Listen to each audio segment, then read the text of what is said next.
గౌతమ్ గారు నమస్తే సార్. నమస్తే అండి. గౌతమ్ గారు, నరేంద్ర మోడీనేమో ఆయన వారసుడిగా యోగి ఆదిత్యనాథ్ సింగ్ గారిని ప్రిపేర్ చేద్దామని చెప్పి పాపం చాలా కష్టపడతా ఉన్నారు. కానీ హ్మ్. యూపీలో చూస్తే ఈ మీడియా అంతా ప్రచారం చేసినట్టు యూపీలో పెద్ద డెవలప్మెంట్లు జరగటం కానీ, లేకపోతే పెద్ద పెద్ద గొప్ప అంటే విద్యా సంస్థలు రావటం కానీ, ప్రజలందరూ చదువుకోవటం కానీ, అవేర్నెస్ రావటం కానీ, ప్రజల్లో ప్రోగ్రెసివ్ మైండ్ సెట్ రావటం కానీ ఎక్కడ వచ్చినట్టయితే నాకైతే కనపట్ల. ఎందుకంటే మనకి రీసెంట్ ఎగ్జాంపుల్ ఈ హత్రాస్లో జరిగిన తొక్కిసలాట సార్.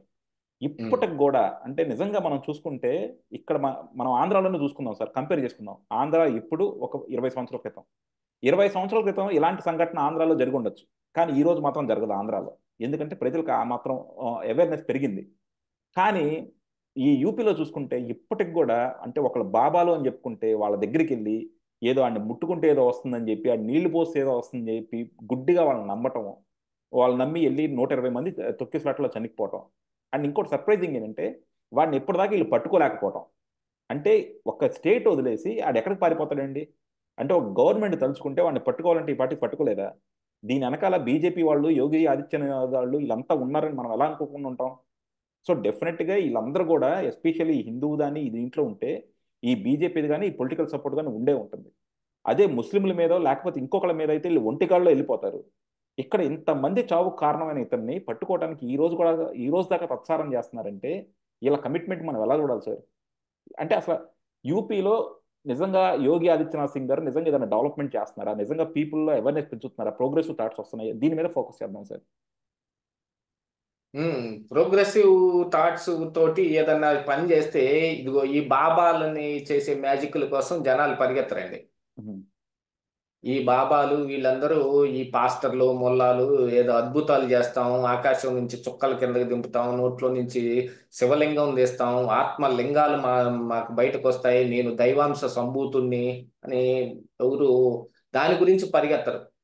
అలా పరిగెత్తుతూ ఉన్నారంటే అది ప్రోగ్రెసివ్ థాట్స్ లో కొంచెం వాళ్ళు వెనకబడి ఉన్నట్టే లెక్క. మరి ఆ, యోగి ఆదిత్యనాథ్ ఒక్కడే ఏం చేయలేడు. అది ఏ ఒక్క స్టేట్ లోనో ఏ ఒక్క దాని గురించో ఈ అంతవరకే కన్సాలిడేట్ చేసి చెప్పుకునే థాట్ కాదు ఇది. ఇది ఎంటైర్ హిందూ సమాజానికి సంబంధించింది. ఇక్కడ హిందూ సమాజమే కాదు, యాక్చువల్ గా చెప్పాలి అంటే మన భారతం సెక్యులర్ భారతదేశంలో మరి క్రిస్టియన్ కావచ్చు, లేకపోతే ముస్లిం కావచ్చు, ఇటు హిందూ కావచ్చు, అన్ని చోట్ల ఈ మ్యాజిక్లు జరుగుతూనే ఉన్నాయి. పాస్టర్ కొబ్బరి నూనె పోస్తే ఉన్న ఒంట్లో ఉన్న కిడ్నీలు రెండు బాగైపోతాయి, క్యాన్సర్ గడ్డలు వాటంతట అయ్యే కరిగిపోతాయి. పాస్టర్లు సాక్ష్యం చెబుతూ యూట్యూబ్ లో చాలా వీడియోలు పెడతారు అవును, చూడండి. అవును.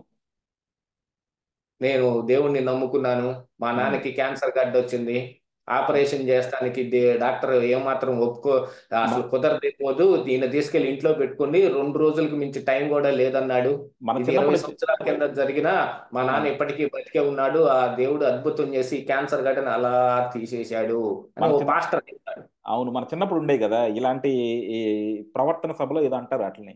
సో అక్కడికి వచ్చేసి ఎవరో సువార్త సువార్త సభలు. సువార్త కూటములు కొన్ని ఆ, ఉంటాయి, ఆ, స్వస్థత మహాసభలు కొన్ని ఉంటాయి. అవును అది ఇవన్నీ స్వస్థత మహాసభల కిందకి వస్తాయి. యాక్చువల్ అది గా వీటన్నిటిని మ్యాజిక్ అండ్ రెమెడీస్ యాక్ట్ కింద ఈ సువార్త కూటములను, అంటువ్యాధుల చట్టం, ఈ ఈ ఉంటాయి చూడండి, వీటి కిందకి ఈ స్వస్థత మహాసభల్ని తీసుకొని రావాలి.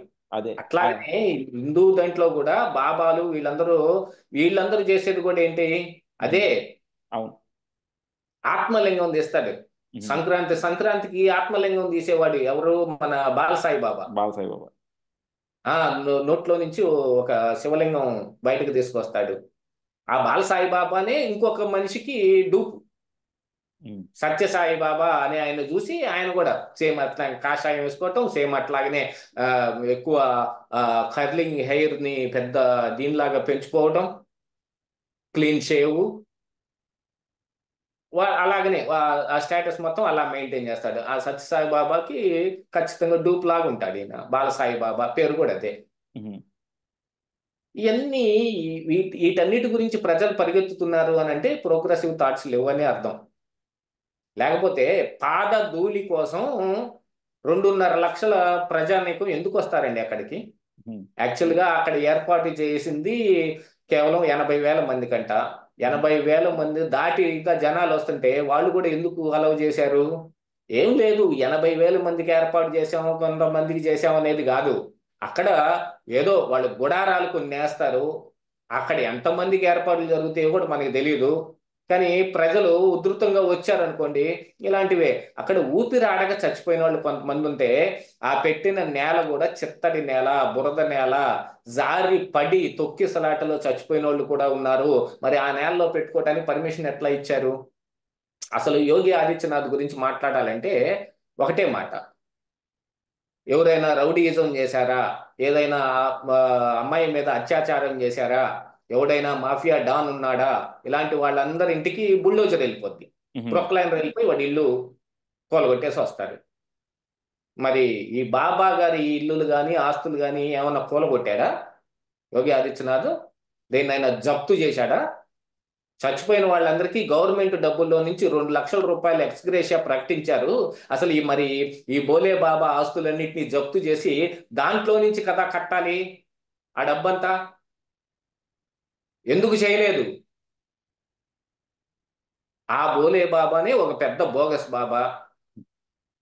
అతను ఇంతకు ముందు జైలుకి వెళ్ళినాడు. జైలు నుంచి బయటకు వచ్చిన తర్వాత ఈ ఆధ్యాత్మికవేత్త అయ్యాడు. అతని మీద బోల్డెన్ పోలీస్ కేసులు ఉన్నాయంట. అతను ఒక బాబా అయిపోయాడు. ఏది జైలుకి ఇక అవసరం కోసం వీళ్ళు కూడా బరాయిస్తూ ఉన్నారు. ఆ బోలే బాబా కొంతమందిని బాగా ఇది చేసి బీజేపీకి ఓట్లు వేయించగలడు. గత సార్వత్రిక ఎన్నికల్లో కూడా ఆ ప్రయత్నం జరిగింది అనే పుకార్లు కూడా బయట ఉన్నాయి. ఇంకేం చేస్తాడు చెప్పండి యోగి ఆదిత్యనాథ్? దమ్ముంటే యోగి ఆదిత్యనాథ్కి ఈ బోలే బాబా ఆస్తులన్నింటినీ జప్తు చేసేసి, ఎక్కడెక్కడ వాడి ఇల్లున్నాయో అటన్నిటిని ప్రొక్లైనర్ పెట్టి కూలగొట్టేసి వాటన్నిటిని పేదలకు పంచిపాడేయాల. ఈ చచ్చిపోయిన వాళ్ళందరికీ 2 లక్షల రూపాయలు ఎక్స్గ్రేషియా ఇచ్చారు చూడండి, ఆ 2ని 20 లక్షలు చేసి ఈ బోలే బాబా ఆస్తుల మీద వచ్చే డబ్బుల్లో నుంచి వాళ్ళకి తిరిగి కట్టాలి. ఇది చేయగలుగుతాడా? చేయలేడు. ఎలా చేస్తాడు? ఆల్రెడీ అసెంబ్లీ ఎన్నికలు దగ్గరలో ఉన్నాయి. మొన్న సార్వత్రిక ఎన్నికల్లో సమాజ్వాదీ పార్టీ బాగా దెబ్బేసింది. నేను చెప్పాను ఈ సార్వత్రిక ఎన్నికలకు ముందే యూపీలో సీట్లు తగ్గబోతున్నాయంటే అందరూ నవ్వారు. అవును, మీరు ఈ వీడియోలు డిలీట్ హేళన చేసుకోవాలని చేశారు. చెప్పారు. ఈ వీడియోలు నేను డిలీట్ చేసుకోవాలని చెప్పారు. వీడియోలు డిలీట్ చేసుకోవాలన్నారు. ఉహు. వాళ్ళందరూ ఇప్పుడు మరి వాళ్ళు ఏమైపోయారో, వాళ్ళు తిరిగి వీడియోలు చూస్తున్నారో లేదో తెలియదు. కానీ మరి సార్వత్రిక ఎన్నికల్లో వచ్చిన ఫలితాలు బట్టి చూడండి యూపీలో ఎందుకు ఇలాగైందని. అసెంబ్లీ ఎన్నికల్లోనే రెండోసారి ఆదిత్యనాథ్ మళ్ళీ సీఎం అవబోతున్నప్పుడే 50 సీట్లను కోల్పోయి అధికారం నిలబెట్టుకున్నాడని చెప్పాను నేను. అక్కడ పెద్ద దెబ్బ తగలబోతోంది అని. కానీ ఎవరు పట్టించుకున్న పాపాన పోలేదు. దాన్ని ఎందుకు అని అంటే ఆదిత్యనాథ్ ఎంత డబుల్ ఇంజన్ సర్కార్, ప్రొక్లైనర్, బుల్డోజర్ సర్కార్, ఈ మాటలు ఉత్తుత్తి మాటలు, ఎందుకు పనికిరావు. ఒక్క చుక్క నీళ్ళు ఇవ్వో, ఒక బొట్టు ఆహారం ఇవ్వో, ఇలాంటి ఉత్తుత్తి మాటలే వాళ్ళ కొంప ముంచి కూర్చుంటాయి. ఇక ఈ బీజేపీ ఇప్పుడున్న ఈ బీజేపీ అనే పార్టీ ఎన్ని కుట్రలకి కుతంత్రాలకైనా పాల్పడుతుంది. అది జగమెరిగిన సత్యం, ఎవడు కాదని లేడు. ఈ బీజేపీ వాదులు ఎవరైనా ఉన్నా కూడా, ఏమన్నా అనుకున్నా కూడా పర్వాలేదు. కానీ ఎన్ని తిట్లు తిన్నా తిట్టండి, కామెంట్లు అయినా పెట్టండి. కేవలం హిందుత్వం అనే దాని మీద ఆధారపడి రాజకీయాలు చేయటం అనేది మంచి పద్ధతి కాదు. సెక్యులర్ అని చెప్పుకున్న వాడిని కుక్క కింద పోలుస్తున్నారు. ఈ రోజున సెక్యులర్ కుక్కలు అంటున్నారు. అవును. ఇక మరి క్రిస్టియనో ముస్లిమో ఎవరన్నా ఉంటే వాళ్ళు అసలు మీరు పాకిస్తాన్ వెళ్ళిపోండి అని అంటున్నారు. ఎవరన్నా హిందువుల్లో కూడా మనబోటి వాళ్ళు ఎవరన్నా ఇది సెక్యులర్ మాటలు 4 మాట్లాడితే మీరు కూడా పోయి ఆ పాకిస్తాన్లోనే చావండి, మేము మా హిందూ దేశాన్ని మేము పాలించుకుంటాం అని. హిందూ దేశంగా మారిపోతుంది, రాజ్యాంగాన్ని మార్చేస్తారు అనే పుకారు మరి సార్వత్రిక ఎన్నికల ముందు రాలేదా? 400 సీట్లు 370 బీజేపీకి అచ్చంగా వస్తే ఇదంతా మారిపోతుంది అని. మార్చేస్తారనే పుకారు వీళ్ళే పుట్టించింది. ఎవరు పుట్టించారు? ఇలా మారిపోతుంది, మనం శుభ్రంగా మన భారతదేశం హిందూ దేశం అయిపోతుంది, హిందువులకి ఈ ముస్లింలతోటి కానీ ఈ క్రిస్టియన్లతోటి కానీ ఏం గొడవ ఉండదు, వాళ్ళందరినీ బగావ్ అని తరిమేస్తారు అని చెప్పి వీళ్ళందరూ పుట్టించిన దానికి బీజేపీకి ఈ కర్మ పట్టింది. ఇప్పుడు ఈ రోజున కేవలం 240 సీట్లకి పరిమితం అయిపోయింది.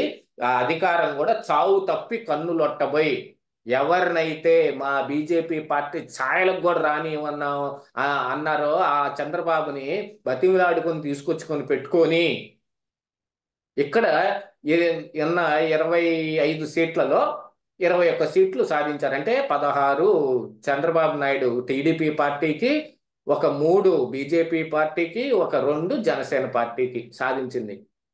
ఒక 3 వాళ్లే తీసుకెళ్లి జగన్మోహన్ రెడ్డి చేతిలో పోశారు, ఓ 3 సీట్లని. ఎందుకు? అతను కూడా పనికొస్తాడని. ఇన్ని నాటకాలు జరిగిన తర్వాత మనం ఇంకేం నమ్మగలుగుతాం? ఈ బాబాలు వీళ్ళందరినీ వీళ్ళు పెంచి పోషిస్తారు. ఎందుకనంటే వీళ్ళు మాట్లాడే ఈ హిందుత్వ మాటలన్నిటినీ వాళ్ళు ఎంకరేజ్ చేసి ఈ ప్రజలకు చొప్పించి వాళ్ళని ఎమోషనల్ గా బ్లాక్మెయిల్ చేసో, లేకపోతే ఎమోషనల్ గా వాళ్ళకి థాట్స్ ని అదేమంటారు, ఒక హిస్టీరిక్ మోడ్ దాకా తీసుకొచ్చో బీజేపీ వైపుగా ఈ ఓటు బ్యాంక్ మొత్తం టర్న్ ఆఫ్ చేద్దామని. అది అచ్చంగా దెబ్బ కొట్టేసింది. ఇప్పుడు యూపీలో ఎక్కడైతే ఇది మాది అని వాళ్ళు క్లెయిమ్ చేసుకుంటున్నారో అక్కడ వాళ్ళకి అత్యంత ఘోరమైన దెబ్బ తగిలింది. ఇంకా గుజరాత్ ఒక్కటే మిగిలింది. మొన్న రాహుల్ గాంధీ కూడా చెప్పాడు, గుజరాత్ మే మోడీకు హరాయింగే, హమ్ సత్తా మే ఆ జాయింగే అని. అంత బలం ప్రతిపక్షానికి మోడీయే వాళ్ళ చేతుల్లో పోశాడు, అంత బలం ఇచ్చాడు. గుజరాత్ లో ఖచ్చితంగా ఓడిస్తాను అని రాహుల్ గాంధీ ఎలా చెబుతాడు? ఆ పరిస్థితులన్నీ కనిపిస్తున్నాయి కాబట్టి అలా చెప్పగలిగాడు. ఇప్పుడు ఈ రకమైన సంఘటనలు మొత్తం ఈ ఆదిత్యనాథ్ మీద కానీ, బీజేపీ పార్టీ మీద కానీ, నరేంద్ర మోడీ మీద కానీ, అమిత్ షా మీద కానీ, ఆర్ఎస్ఎస్ మీద కానీ ఏహ్య భావాన్ని పెంచే విధంగా ఉంటాయి. అందుకని ఈ విషయంలో వాళ్ళు ఖచ్చితంగా జాగ్రత్తగా ఉండాలి. వాటన్నిటినీ ఏ రకంగానైనా సరే ఉధృతి కాకుండా చూసుకోవాల్సిన బాధ్యత పార్టీ మీదన, ఈ బీజేపీ మీదన, మోడీ అమిత్ షా మీదన ఉంది. దాన్ని వదిలేశారంటే వాళ్ళకే నష్టం. ఇప్పుడు జరిగినవి జరుగుతాయి. దీన్ని ప్రజలు ఖచ్చితంగా గుర్తుపెట్టుకుంటారు. ఓటు రూపంలో తిరిగి వాళ్ళకి సమాధానం చెబుతారు. డెఫినెట్ గా సార్. ఎందుకంటే మనం చూసాం పోయినసారి కూడా బీజేపీకి వ్యతిరేకత స్లోగా బిల్డ్ అవుతా ఉంది, అండ్ రాహుల్ గాంధీకి కాంగ్రెస్ కి మాత్రం అది పాజిటివిటీ గెయిన్ అవుతా ఉంది. ఇలాంటి గనక ఇంకా ఎక్కువ జరుగుతూ ఉంటే మాత్రం కంపల్సరీ హిందువుల్లో కూడా ఇంకా ఏహ్య భావం అనేది పెరుగుతూనే ఉంటుంది. థ్యాంక్ యూ అండి. Thank you very much sir.